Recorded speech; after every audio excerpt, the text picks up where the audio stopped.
मुंबईपासून नागपूरपर्यंत सर्व पालिका स्वबळावर लढणार. उद्धव ठाकरेंनी आम्हाला स्वबळावर लढण्याचे संकेत दिलेत. संजय राऊतांनी केलेल्या घोषणेमुळे महाविकास आघाडीत फुटीच्या चर्चांना उधाण. महाविकास आघाडी राहील की नाही याकडे आमचं लक्ष नाही. महाराष्ट्राला प्रगतीकडे नेण्याचा आमचा प्रयत्न. ठाकरे गटाच्या स्वबळाच्या घोषणेवर फडणवीसांची घणाघाती टीका. शिवसेना स्वतंत्र पक्ष स्वबळावर लढण्याची त्यांची भूमिका. आमच्या वरिष्ठ नेत्यांसोबत चर्चा करून निर्णय घेणार. खासदार वर्षा गायकवाडांची माहिती.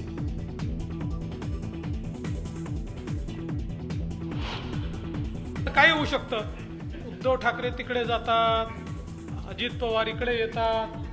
काय राजकारणात काही होऊ शकतं. उद्या काय होईल आज आपण सांगू शकत नाही. पालिका निवडणुकीपूर्वी ठाकरे आणि फडणवीसांकडून युतीचे संकेत.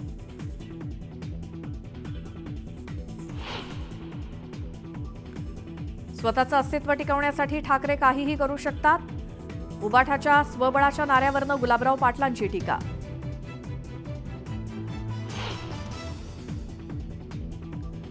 विधानसभेला महाविकास आघाडीला जनतेनं नाकारलं. निवडणुका स्वतंत्र लढले किंवा एकत्र लढले आम्हाला चिंता नाही. विखे पाटलांचा राऊतांना टोला तर विजय आमचाच होईल असा विश्वास व्यक्त.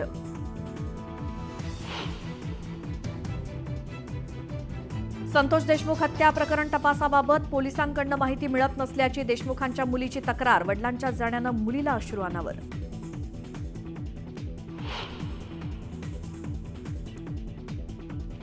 विष्णू साठेला आज न्यायालयात हजर करणार. संतोष देशमुख हत्येप्रकरणी सीआयडी करणार कस्टडीची मागणी. खंडणी प्रकरणात न्यायालयीन कोठडी मिळाल्यानंतर सुनावणी.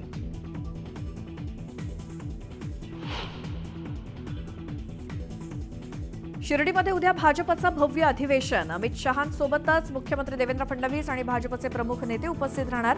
विधानसभेनंतर स्थानिक स्वराज्य संस्था निवडणुकीसाठी भाजप ऍक्शन मोडवर.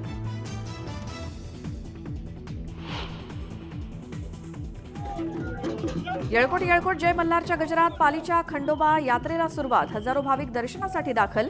मंदिर परिसरात आकर्षक सजावट.